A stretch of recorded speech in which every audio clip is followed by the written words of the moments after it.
Hey everyone, welcome back to my channel. So today I'm going to show you how I go from this pretty but plain blonde to this vibrant blue and green using mostly the watercolor method. Now everything in this video can be found at your local beauty supply store. So the two colors I'm using today is the Tintation Cyan, I don't know how to pronounce it, and the Adore Electric Lime. So what I'm going to do is I'm going to be taking the angled brush and I'm going to be putting in the Tintation color with a little bit of conditioner. Now, one of the reasons or two of the reasons I did this, one was because I did realize that if you don't add any conditioner to it, I realized the semi-permanent color tends to bleed more versus when you do put it in. So you do want to mix all of that in together, make sure that you don't see any conditioner and that it's just mixed in fairly well. And the second reason why I did this also was because I really didn't want to bleach. I really didn't want to dip all of my hair into the blue color because I feared that some of the blue may get attached to the knots and then I end up having blue knots, and for me that's absolutely not going to happen. It's a lot harder to blend like that and make it look seamless.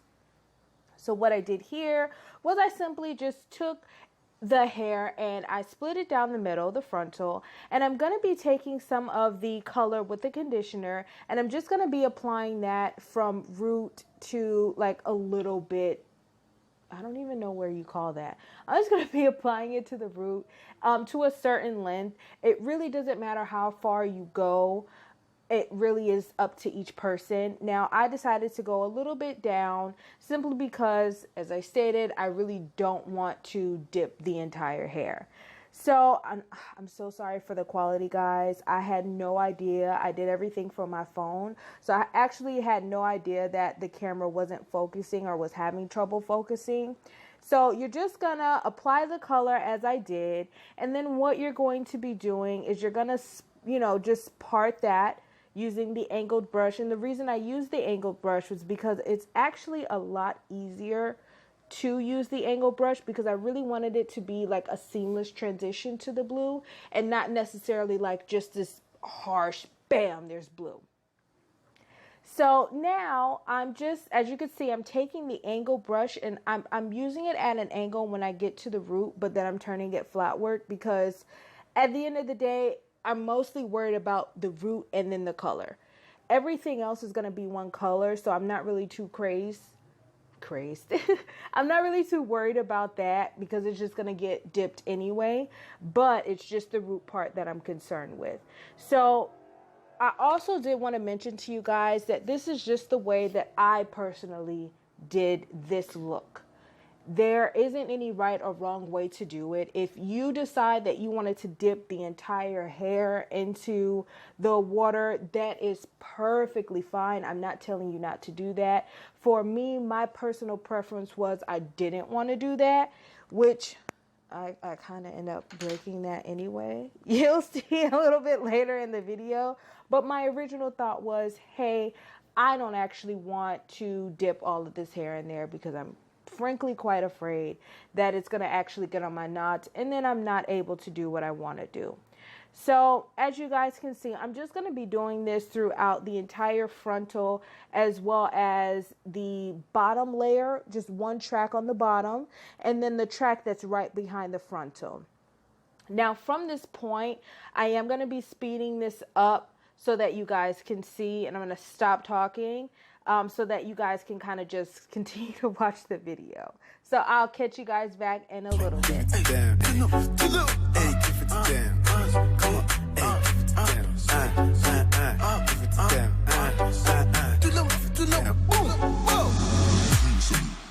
Joanna, your busy body busy tonight. Mad. Joanna, making all the dummy tonight. Joanna, your busy body giving me life, oh, hey life, hey. Why you do me like Joanna, Joanna? Why you do me like Joanna, Joanna? How you gonna do me like Joanna, Joanna? Hey Joanna, Joanna, Joanna. Okay, so I did want to come back to you guys because as you can see, I did switch from the angled brush to a toothbrush. Now, here's the reason I did that. On this side of the frontal, it tends to be a lot thinner for this particular side than the other. So I actually mistakenly got some of the blue onto the lace part itself. So if something like that tends to happen, and your frontal is a little bit thinner on one side than it is the other, you do want to actually take that toothbrush and you want to use it so that you can actually get the color onto the hair and not onto your lace. Now, you'll be seeing me, I'm going to actually take some of the hair and I'm going to pull a little bit of it forward and deposit and use the toothbrush to deposit the color onto it. So you'll be seeing that. I did just want to come and give you guys that side note. It's very important that if your hair is, or frontal closure, whatever it is that you're using, tends to be a little bit thinner on one side, you do want to grab that toothbrush and deposit the color because it's a lot easier.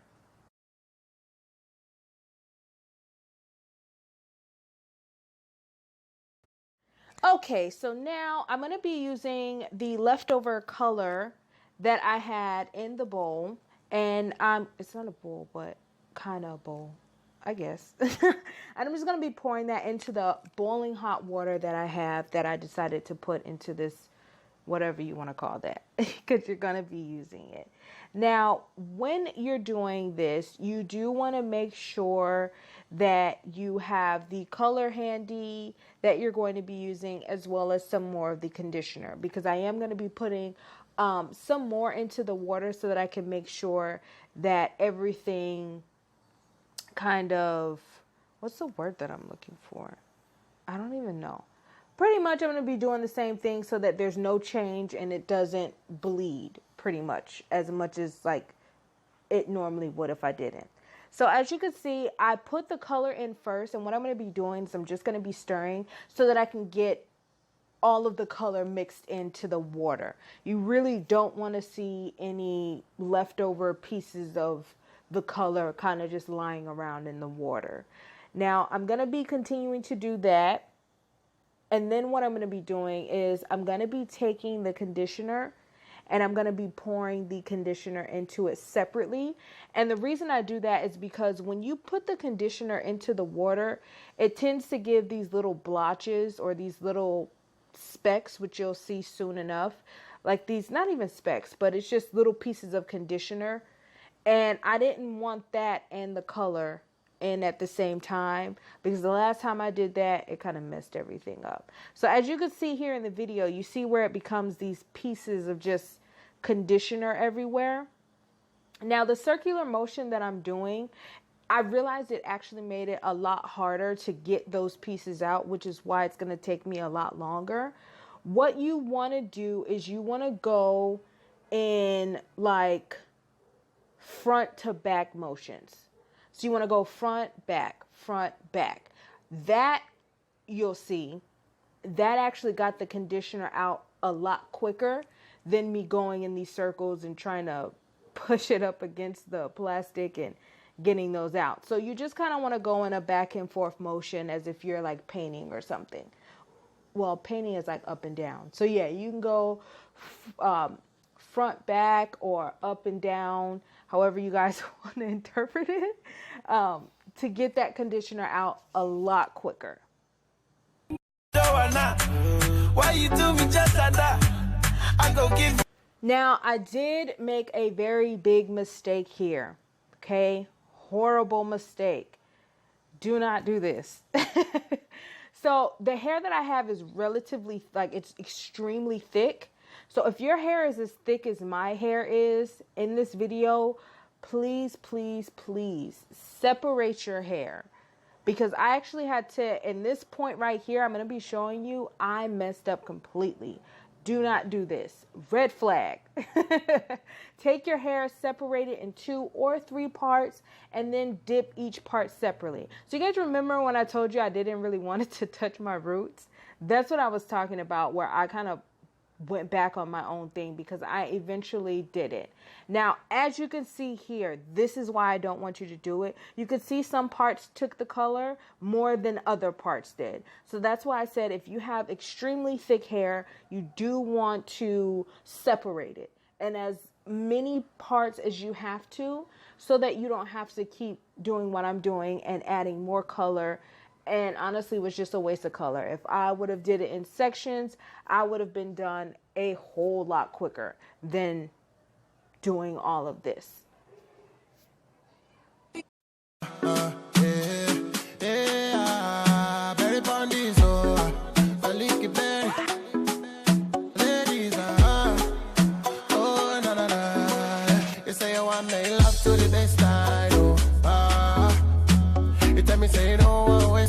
So now I'm trying to separate it and trying to put it back in, which I don't get why I didn't just separate everything. I eventually had to go through it piece by piece, layer by layer to get this color here. So this is the finished product. I'm just combing everything out so that you can try to get a good look at it. I am so sorry. But I'll be posting like a video afterwards so you can kind of try and see it. My phone was giving me so many problems, but this is it afterwards. So now I'm going to be doing the same thing with the electric lime. It was so much easier to do it it was so much easier to do the electric lime than it was the blue, because as you all know, with hair, the longer it is, the thinner the bottoms are. So the bottom was a lot thinner and a lot easier for me to color it versus the blue part, because the bottom half of the hair was not as thick. So if your hair is not as thick, then yeah, it's a lot easier to dip it and do the things that you need to do. So I did add the electric lime, and then I put the conditioner in there again, and this is when my brain realized, hey, if you just go back and forth, it gets rid of the conditioner a lot quicker. So you're going to be seeing me dip the bottom part of the hair, and you're going to see it take so well. It's just amazing. Look at that. That's the easiest way to do it. So I wanted to actually show you guys this video. I mean, because you guys did request it, you wanted to see me do it, but also because I want to let you know that it's okay to make mistakes. It is perfectly fine. You're gonna make mistakes. Mistakes are actually good because you can learn from them. I made mistakes, and I've actually been doing my own hair since 2016.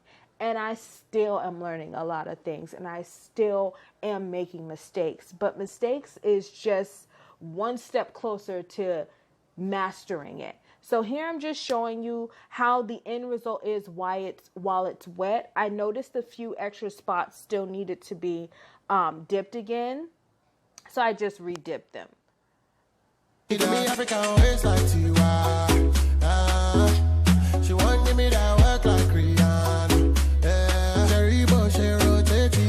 Here is the final look, everyone. I thank you so much for watching. This is it when it's wet, and you guys seen earlier when it was dry and curled. Let me know if you want me to do a separate video on that. Thank you so much for taking the time to watch this extremely long video, and I really appreciate you guys. I'll see you in the next one. Bye.